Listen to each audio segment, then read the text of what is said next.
So I'm here with Martha Sielman, who's the Executive Director of SAQA. She's come from the States to help out, to run the European... Right. Tell me what you're doing here. Well, Studio Art Quilt Associates is otherwise known as SAQA or SAQA. And we're here with this very special exhibit called Masters 2, which is based on a book that I wrote called Masters Art Quilts Volume 2. And a beautiful book it is. Thank you. Yes. And we asked each of the artists in that book, who are all masters of the art form, to send one piece from the book, and that's what the exhibit is here, and they've done a beautiful job of displaying it. It looks absolutely fantastic. It is fabulous. Yeah. Well, let's take a walk around the gallery here, and we'll pick out some of our favorite quilts. That sounds lovely. Good. So, Martha, when I first came into the gallery last night, this is a piece that really caught my eye. It's absolutely just gorgeous. Stunning. It is. It is. Can you tell us about the artist and Sure. about this piece? Sure. This is by Karin Franzen. She lives in Alaska, and one of her big concerns is about the degradation of the environment. And so she's got a whole series, maybe as many as 16, of these wonderful mating cranes.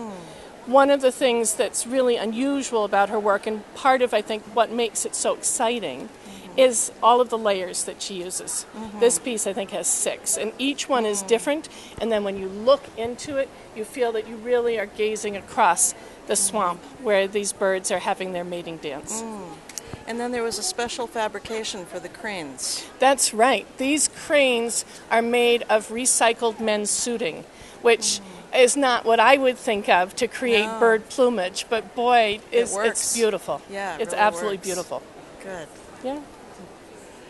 So, you know, after having gone to Australia recently and seeing the SAQA exhibit yes. there, I'm also really interested in this piece, which is by an Australian artist, right? That's right. This is by Margery Goodal, and it's called Waiting for Rain.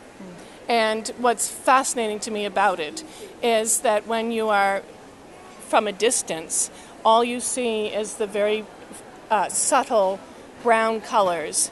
But if you look up close, you can see all these wonderful colors of the plants waiting to burst out from the ground when the rain comes. That's right. And, you know, it's such an intricate, detailed piece, Oh, and yet it's from a amazing. distance it looks more like a texture piece. That's right. That's right. And I asked her about how she makes the inserts, because they're all different fabrics pieced together, and she said she just lines them all up on her design wall and moves them around until she has exactly what she wants, and then she sews it together and hopes that she doesn't have to unsew it.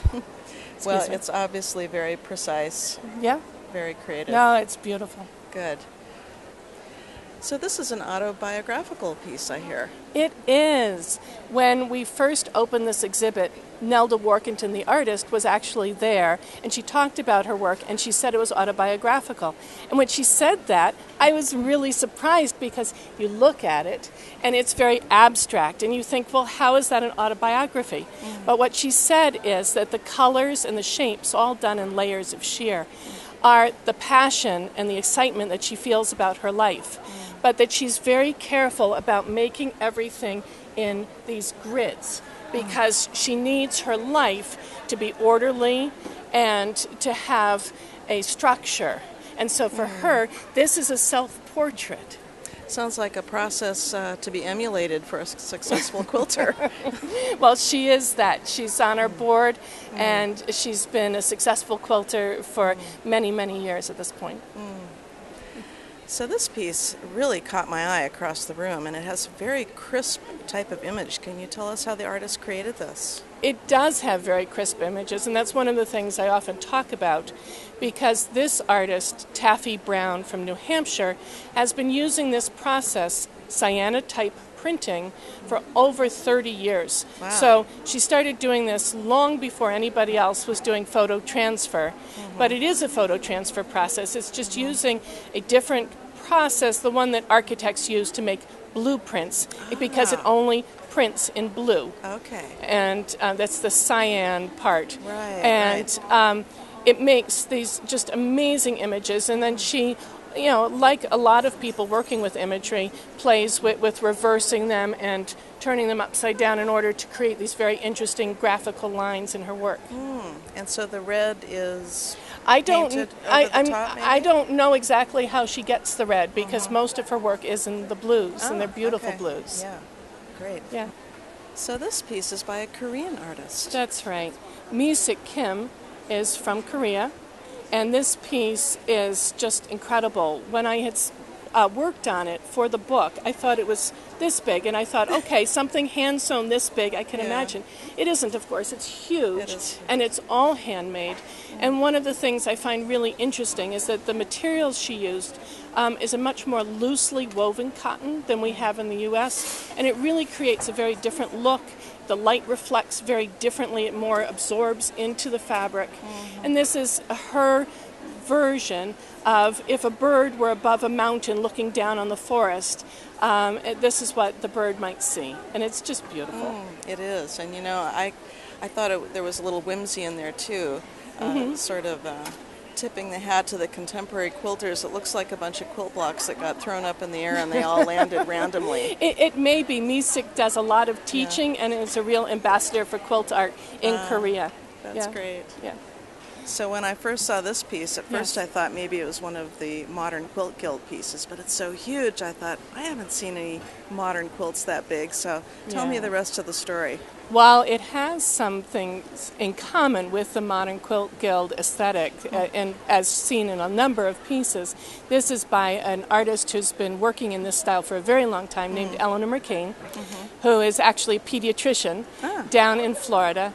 And what she does is take a basic 9-patch, but then skew it so that some of the parts of the 9-patch are very large and some are very tiny, and that you really have a tremendous sense of movement across her piece because of how she's taken that very basic block and used it as her own. This particular piece is all in greens, and it's part of a series that Eleanor has made about the environment.